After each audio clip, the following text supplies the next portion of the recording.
Welcome to the Empower LEP Podcast. I'm your host, Jana Parker. I'm a licensed educational psychologist. I'm a group practice owner, and I am the owner and a mentor at Empower LEP.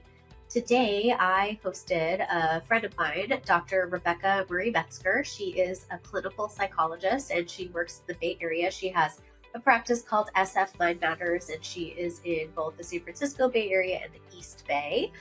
She is just a wonderful person. She is so helpful. We have become friends, colleagues. She's a mentor.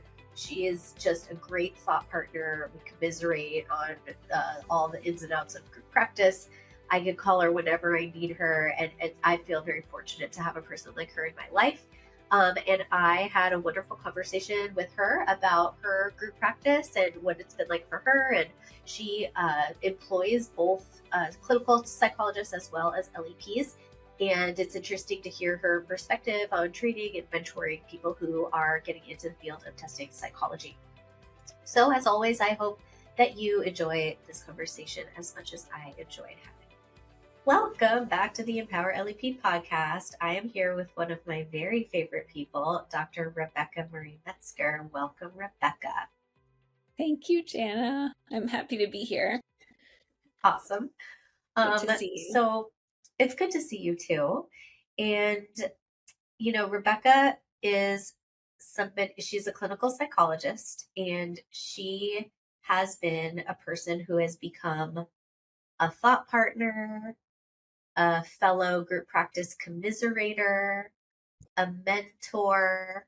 And the best thing, I think, well, there's so many good things about Rebecca. One is she is so intelligent and just has like so many things to say about so many things that are actually like backed by research. So she spends a lot of time on replying to people's Facebook posts in a very, very thoughtful and informative way. Number two, she has a cynical and hilarious personality, and I just really love her. So I hope everybody else loves her as much as I do. Chances are 1 in 10 someone won't. That's apparently the statistic in the world. It happens. I was nice. First. I didn't realize this was going to be like a little love fest at the beginning, Jen. Thank you. I appreciate hearing those things. Oh, absolutely. Hey, it's my pleasure. I usually do a little love fest at the beginning. I love all my guests.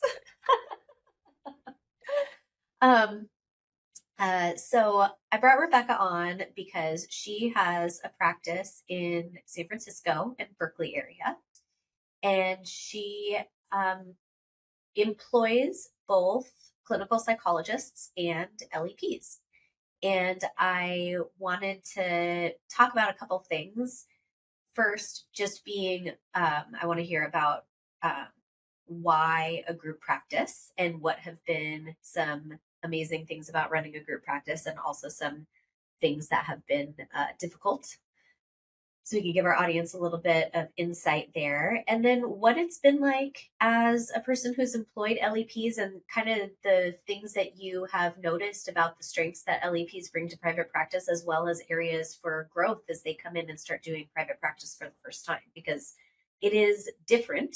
And I think that there's a lot of people in our field really wanting to make that transition from schools. And if they don't have a company that they're working for or people to help guide them, I'm hopeful that your insight can just give them like things to think about as they make the transition that will help them go out and get whatever supervision or clinical training or things that will help them in their own practice. So what do you think? I think that sounds good. Okay, amazing. All right, so Rebecca's business is called SF Mind Matters. And tell us how you started to develop that practice. Or tell us a little bit about you in training and why assessment, why this has become something that you love to do, and where you got your training, and then how you kind of branched off from where you were into having your own practice. Sure. So I attended the Wright Institute in Berkeley for graduate school, which is a PsyD program. And like all PsyD programs and most clinical psych programs, it was heavy on therapy training. So a lot of my practicum placements were geared towards that. And I enjoyed it, but it wasn't quite, it didn't feel quite right. And I didn't know why. And then it was in my pre-doctoral, in as a licensed psychologist, you do a pre-doctoral year and a postdoctoral year with a total of 3,000 hours of supervised experience. And so it was really in those placements that I got to do assessment for the first time as part of multidisciplinary teams. And I just really enjoyed it. I think the combination, as I'm sure all of your listeners say, I mean, when I interview people, this is a very common, it's like a puzzle, figuring out how to describe a kid in a holistic way, figuring out how to help the adults in their life, help them. It's very action oriented. I think often therapy felt way too slow for me and not enough change happening, which some people love that about doing therapy. But for me, assessment where we could look at the situation and come up with a plan just really fit my personality and how I wanted to be in the world. So I worked after licensure, I worked for 9 years in someone else's private practice in the area and learned a ton. As I know is similar to your story.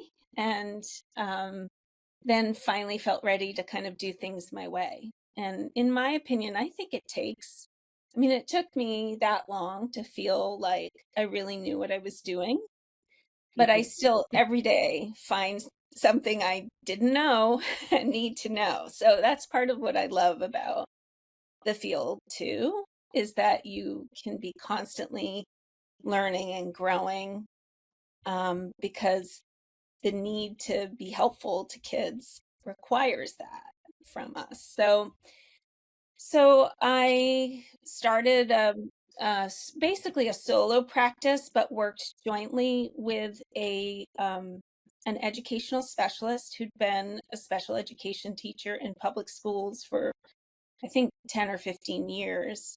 And so she did the academic component of the testing, and I did the the psychological, cognitive components. And I learned so much from her about IEPs, goals, methodologies for helping kids, what's practical for a teacher in the classroom. These are things I had started to learn, but working with somebody who is a teacher and has that mentality really helped me. And that's something I think, is not usually present in a licensed psychologist training. So it is when I think about like, what do the licensed psychs bring versus what do the school psychologists bring? It's definitely a lot of time needs to be spent supporting my licensed psychs, learning that piece about schools and what's practical and how to look at an IEP and all of that. And so just yeah. So just on that note, I will say that a lot of times, and you probably hear this, maybe you do, from the people who work for you, that as school psychologists, when a clinical psychologist does like an IEE, sometimes they're fantastic and give great recommendations, and other times we're like, oh my god, like we could never, like this is not an appropriate kind of accommodation or service that we could provide. Like this doesn't exist, right? And so it can get frustrating as a school psychologist. Mhm. Like, hey, like you you don't you don't understand that, right? So I think it's so cool that you got to work alongside somebody who had all of that insight, and that um, see that as an important part as you're treating your clinical staff, because that, I think, as a school psychologist being on the school side, we want to be able to consider um, the evaluations that come in through clinical psychs, in private practice. And sometimes it's difficult because there's like a mismatch between what a clinical psychologist has recommended and what the parents then think that they can ask the school for, and like Mhm. what the reality actually is. So that's so cool that you've just got that experience. Did you feel like when you were working in the other practice, um, that you got some of that too? Because I know in that practice there had been some, like there was like a lot of experience from the people that you worked with there too. Mhm. Did you feel like you got any of that school piece there? Yeah, I would say some orientation to the IEP process and advocacy for kids. I Yeah. think, there's all kinds of styles of being Yeah. when you're sitting in an IEP meeting. And I think my style is different, but in terms of content and understanding, for sure, I learned that. But I also think it's a constant process. One of the great things about being a private provider is you get to sit with all different school teams. So it is true that sometimes I make recommendations that maybe aren't as practical as a school team needs. But I also have had instances where school teams have said, oh, we can't do that. But I actually have seen another school team do it. And so I'm able to offer a suggestion of the way another school team handled it, which, if you're working inside of a system, you know that system really well, but it can put those blinders on. So Right. it's a great position we all are in where we can bring, kind of cross pollinate some things. So yeah, just to your point about trying to be practical. Um, so I think I was at the point where I was telling you how I started my practice, and so I Yes. will just When skip I it.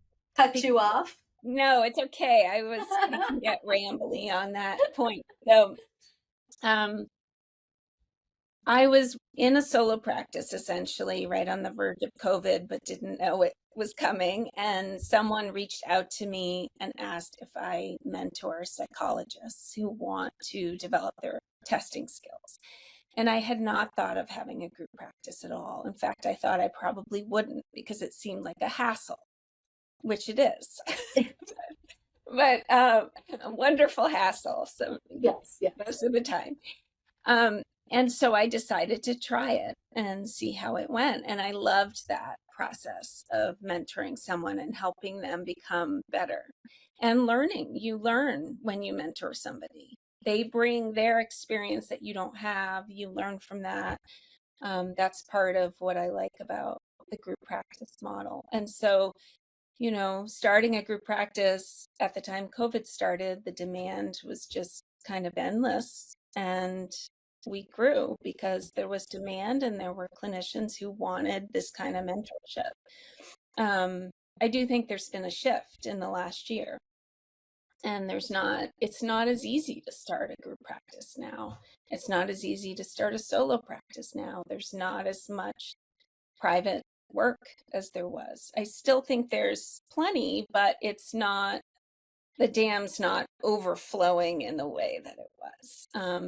And, there's many ways in which that's a good thing. Hopefully, it's a sign that kids are doing better and that parents have more help, but that may be too Pollyannish a spin. So, Yeah, I have felt I think I think that I want to even say that through social media, people are, and after COVID, people are just opening practices or getting into psychological testing and potentially more than before. So when we, so maybe the pool is bigger. And so maybe the demand is kind of more spread out. that could be also true. Yeah. Yeah. I know you're a fan of Jeremy Sharp's testing psychologist podcast, and he's been talking about how nationwide there's this trend as well. So there's, I think, a number of factors, not just um, our area and people getting into the profession, but yeah, He's it's finding that too. Yes, across the country. And I think there's some economic reasons for it. There's changes in the industry with online assessment companies who are offering very low fee, Yeah. evaluations, parents not really understanding how extensive of an evaluation their child needs, and so maybe choosing the wrong service for what they Yeah. need. I think that's happening too. Yeah. So, I'm sorry, my nose is so stuffed up. I feel like I sound like awful, but no. I'm like, oh my gosh, it's so stuffy. Okay, so let's talk a little bit more about. First, I want to go back to what you said about you worked in another practice for a long time before you felt ready to go on your own. What are the kinds of things that you felt were important for you to learn, and how did working in somebody else's practice help you gain that confidence and those skills? And at what point did you finally feel like, okay, I'm ready, if you could put words to that?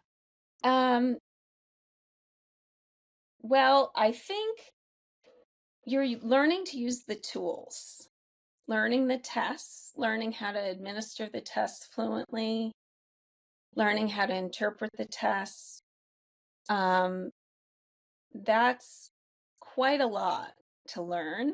And I think to become really fluent with a test, you have to administer it, at least 30, 40 times to really know it back and forth. And then interpreting probably even more than that. And so being able to do that in the context of somebody who already was fluent with these tasks was very helpful, because I could consult and get guidance. The clinic director also read all of my reports and gave feedbacks for 5 years. So I was licensed. I was fully licensed. I was signing my own reports, but I got feedback on how to word things more understandably, what recommendations I could make that would be more practical. If I had a tricky diagnosis question, we could consult on that. And so there was a learning process across all of those areas, really. And then kind of the practicalities of running a business. You're working with families and kids, and you'll run into different personalities and different situations, and sometimes conflict, and figuring out how to handle those situations when you're the person where the buck stops. Yeah. It's nice to watch someone else do it for a while before you have to do it yourself. And then learning, just being familiar with the area, the schools in the area, the providers, because in private practice, you are recommending private services. It's different from being in the schools, where my understanding is that's kind of a no-no. You don't want to recommend a private service. That's not really the domain. And so you need to know people to refer to. And so that was very helpful, because I could ask the clinic director for suggestions until I got to the point where I felt like I had a really good network myself. So those are just some of the things. I'm sure there's so many more things I'm not thinking about. I mean, what are things come to mind for you? Because I know you did similar route. Yeah, I mean, for me, and that's one of the questions that I have for you, next. But for me, I came in having a lot of experience with assessment. As a school psychologist, it's like all we're doing day in and day out is assessment. So we have tons and tons of training on assessment. What we don't have a lot of training on is how to take those assessment results and really understand what we're looking at from a clinical perspective more than from California Ed Code. Mm-hmm. So I think that was a big shift for me, really learning how to use the DSM and just understanding things from a more clinical perspective. And then I would say it was nice. I also got feedback on my reports from other LEPs who had been doing it for longer, also from the doctor who I worked for, who, even though he, so gross, even though he wasn't a psychologist, he had, worked with several for a very long time. And so he had feedback just on how he looked at cases. And so he could give me kind of some guidance and advisement. And just like you're saying, like having connections to the community, because I didn't have to worry about where my business was coming from. I didn't have to worry about whether or not I was going to get scheduled. I didn't have to worry about the front end of a business, which is a whole other aspect of, getting your clients, doing the paperwork, taking payments, all of that stuff was done for me. And so I could learn how to do the job of the private clinician without having to worry about the business side of things. Right. Absolutely. I mean, even having your attorney in place, your accountant in place, all of those, I, I remember several times he consulted his attorney on my behalf, which is really nice to have someone else do that for me. Yeah. Yeah. I felt like I had backing, like kind of like when I Yes. worked in a school, like I wasn't just on my own. Mm-hmm. Yeah. Yeah. So what did you find, like, or what do you find as you're bringing on LEPs into your practice? What are some things that you have felt like have been amazing about bringing LEPs into clinical practice, and what are some areas that you have really worked with them to develop? Mm-hmm. Well, it's true of licensed psychs too. Everybody has different training. So really understanding where they're coming from and what their prior experiences are. The answer to your question can really vary from person Right. to person.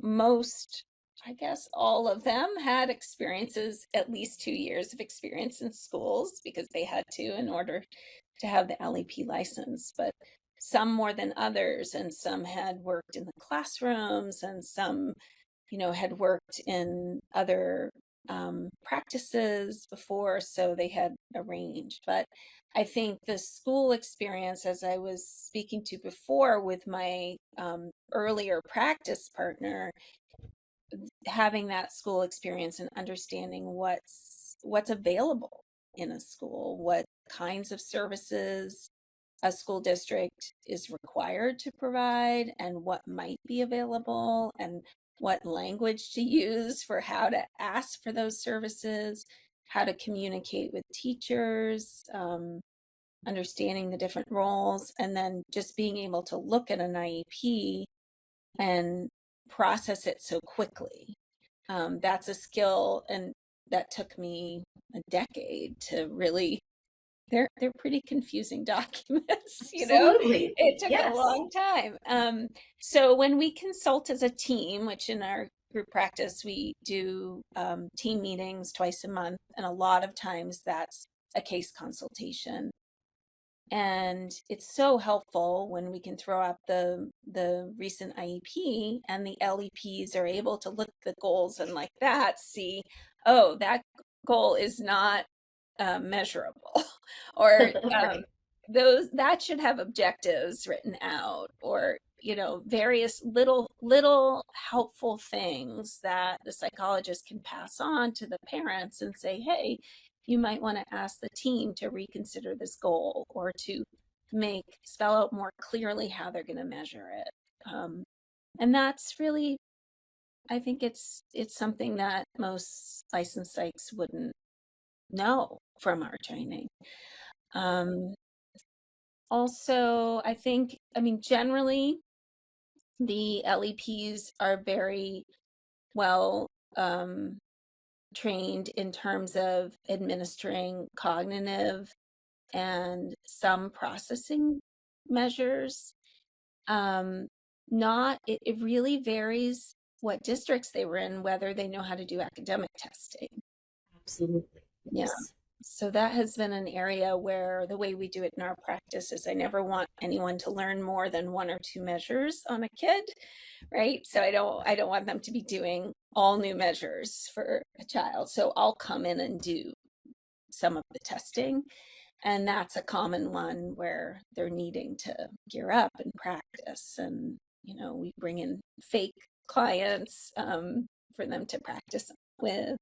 Yeah. So that's something that often they need to learn. And I mean, there's other instances. It just depends. I think some have come with a lot more clinical experience, like their program has focused more on therapy, and so they have a wider knowledge of social emotional presentations and strategies for how to help the clients, and are able to make more recommendations and description in that area, and others need support with that. So I think each person has to look at where have they trained, what do they know, what do they need to get, before they're out on their own.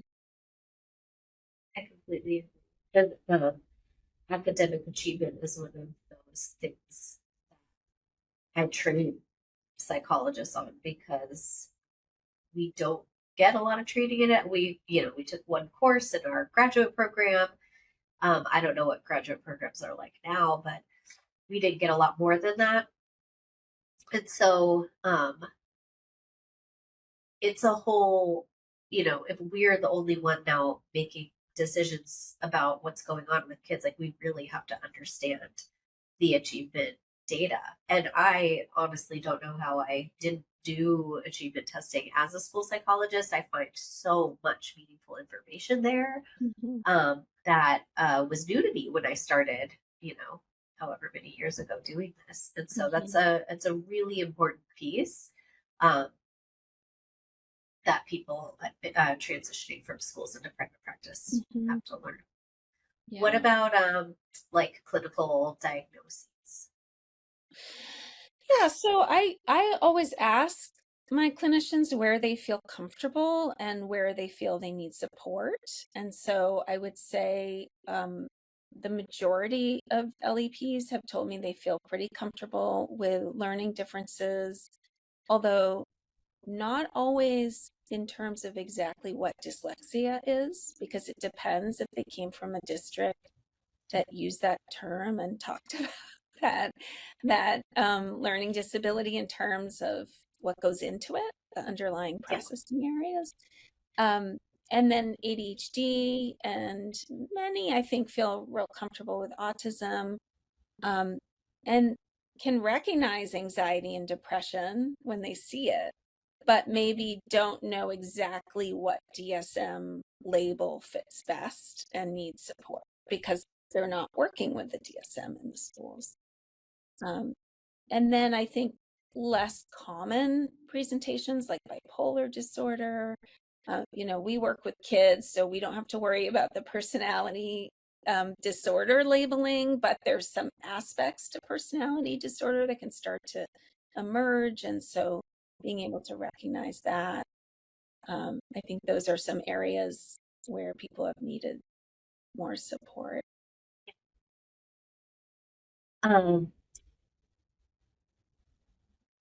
Changing gears a little bit, just what have been some of the great things about having a group practice, and what have been some of the challenges? We talk about this all the time. Yeah.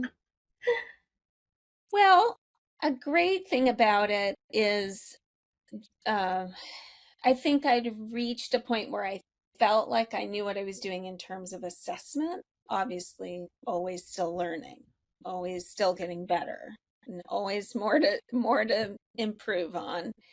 But with that, I felt ready for the next stretch. And so helping other people do something is a great way to stretch myself. And developing closer relationships with colleagues, because when you're in solo practice, you can network, you can have friends, you can make phone calls, but really working more closely with people is nice, having more regular contact. Being able to help more clients in the way that I personally think is helpful. I mean, not everybody needs the kind of evaluation we provide, that's for sure. But for those who do, I feel like we're able to do good work and we're able to do more of it because we're a group. And giving clients some choice of who to work with, and maybe enabling some people, because of my practice model, most of my clinicians a lot of them have other jobs. They work in schools or they work in hospitals, or they're professors. And so they can only do one case a month. And so enabling people to be working in the field who maybe couldn't otherwise, and giving clients an opportunity, to work with a bilingual psychologist or work with someone from their cultural background, or just having more variety, I think is nice. So people don't necessarily have to choose me, right? They could choose from somebody who fits them better. So I like that part. And the struggles, it's like anything that involves, there's financial ups and downs, there's stressors. I should knock on wood, I've been really, really lucky with my staff and having wonderful, really professional people who exited with grace, took care of their clients, nobody dropping a case in the middle. So I really feel lucky in that regard, but there's always ways you have to shift yourself when you're working with somebody else, and that can be stressful. There's so many little details to know, Jana. Every week I'm discovering something I should have known 2 years ago about some type of paperwork I'm supposed to file with the state, or Medicare opt-outs, or something we're supposed to be doing, even with a professional accountant, a professional attorney, a professional HR consultant. There are still things like that. And that is hard, because I'm a thorough person and I like to do things correctly. And it's really hard to keep on top of all the little details. Well, I definitely leave you for all the little details, because teach me things that I should be doing all the time. Yeah, it's crazy. When you're an employer, it is that the kinds of things you have to forward think about. Right. It's like it never ends. Right. Yeah. Yeah. And that's why I think groups like the one you facilitate, it's so important, because when you share those little tips with each other, it saves so much headache and so much time. Yeah. It's nice to be part of groups of people who are really in the business piece of it in a way that's legitimate, because there's a lot of interesting business practices out there. And what I've learned is that I just don't want to get caught up in something that I could have prevented, by so anytime that I find out something that I should be doing, I better look into that, because I don't want to be, you just put yourself at such risk when you are a business owner. And you have to just make sure you're maximizing protections for everybody, so that you're never, because things do come up all the time. You just don't want to be caught in a place that's not ideal for you or for your employees. Right. Absolutely. Yeah. Thank you for all the learning that you've given me. And you're so good. If anyone listening here is ever on the Testing Psychologist group, Facebook group, Rebecca is a wealth of information. There's lots of different ways to do the same thing correctly. There's definitely some wrong ways, for sure. I'm not saying that any way is right, but I love that kind of Facebook group, because you'll hear all these different approaches to the same issue, and it becomes really useful. Yeah. later on when you're facing the same problem. Yeah. Well, I've also like really loved having a group practice for like, I'm used to working in a group. We're used to working at a school. It's nice to come to work and have other people here.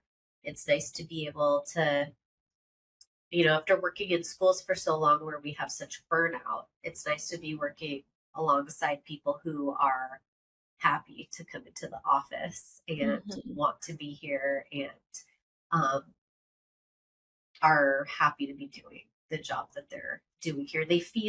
I think they feel a sense of reward for the work that they're doing. It feels good. And I feed off of that with my staff. Yeah, I've wondered about that issue of burnout because I don't think it's easier in private practice. Well, not for us as business owners. No, right. I'm not even sure it's financially more rewarding. Right. Because when I've calculated friends who are school psychologists and I factor in their benefits and their vacation time and all of those things you don't get in a solo private practice. Right. Unless you pay for them yourself, right? But you have choice. You have choice when you're working for yourself. Even when you're working for a group practice, depending on the setup of the practice, but like in my practice, clinicians choose how many clients they want to see. They choose what days they work. If they want to take a month off, they take it off, and you don't have that same choice in systems like schools or even, hospitals, large clinics that are more rigid around their rules. And I think that helps prevent burnout, right? As long as you make the choices that are good for you. Yeah. It's quality of life. I have somebody who's going to transition from working in schools to working with me full time next school year. So I'll have a second full time LEP that I'm super, super excited about. And we were talking about, compensation and, kind of like the differences. She was trying to like work out, like, is this going to work for me? And, we got to like, you're probably going to make around the same amount of money that you were making in school salary wise. But then, of course, the pension is not the same and the benefits are not quite the same. And then she said, well, that's for a lot more days though, right? Like it might be the same amount of pay, but in schools you only work 10 months, whereas at this practice you'd be working the whole year. And I said, yes, but the biggest difference I think is that you're going to pick the days that you actually have to come in to do work. And the other days you can work from home. So depending on how many cases per month you take, those are the times that you need to come into the office and you can make up whatever you want. So you might be in the office like half the month, but then half the month you're going to be at home doing what you need to do. And if your kids have they get school that you want to go to, you just schedule yourself around it.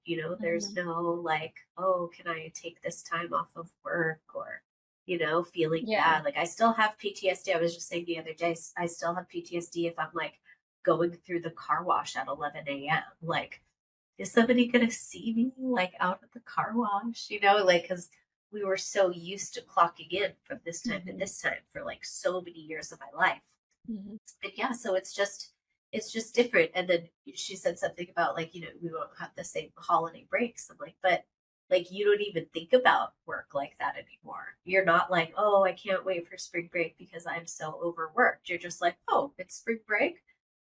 Cool. Like, let me actually be more available because kids are out of school right now. And then I can take a break when all the kids are back at school and it's not as expensive to take a plane trip because not everybody's trying to take the break right now. You're not living for the weekends and on everybody's herd vacation. Exactly.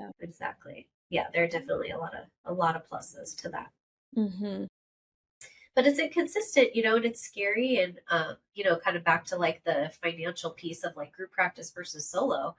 I think I'd certainly be making more money if I were doing a solo practice. Like if Mm-hmm. I would be making more money if I were doing a solo practice. Mm-hmm. But then I also wouldn't have work happening when I'm not here. Right. Or, the system is set up to run without me. So Mm-hmm. it's nice to be able to not be the only person who I'm relying on to have any kind of income. Mm-hmm. Yeah. Yeah, I think if I spent all the time I spend on the group practice, if I just spent it seeing clients, I would definitely make a lot more money. But I enjoy this other type of work that I'm doing, mentoring clinicians and figuring out systems, and then also just the feeling of building something. I think some people have that in them where they want to build something and create something, and that is gratifying in and of itself. So Yep, that's all factors in to, it's not just about the money, right? It's like yep, planting the seed exactly. and watching it grow. Yeah, I completely agree. And thank goodness for you to be able to call and have a moment with. Vice versa. Yes.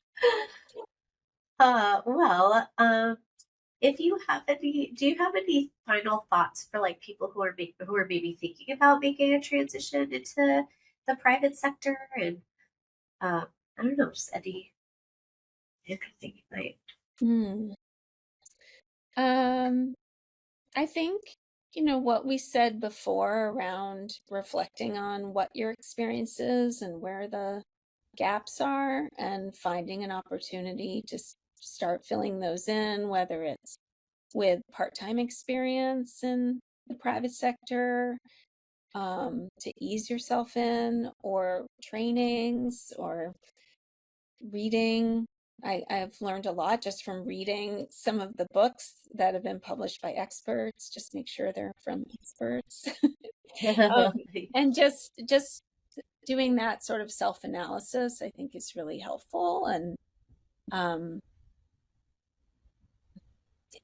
you don't have to jump into the ocean right away. You can ease into it if you aren't quite feeling ready.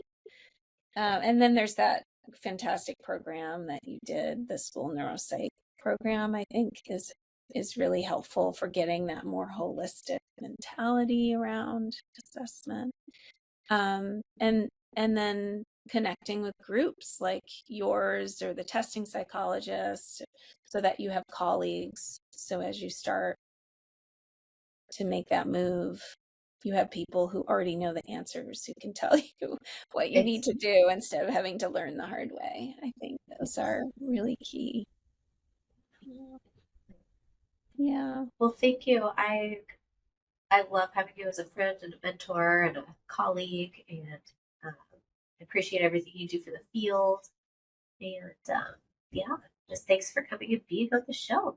Yeah, vice versa. Bye, Jana. Thank you. Bye.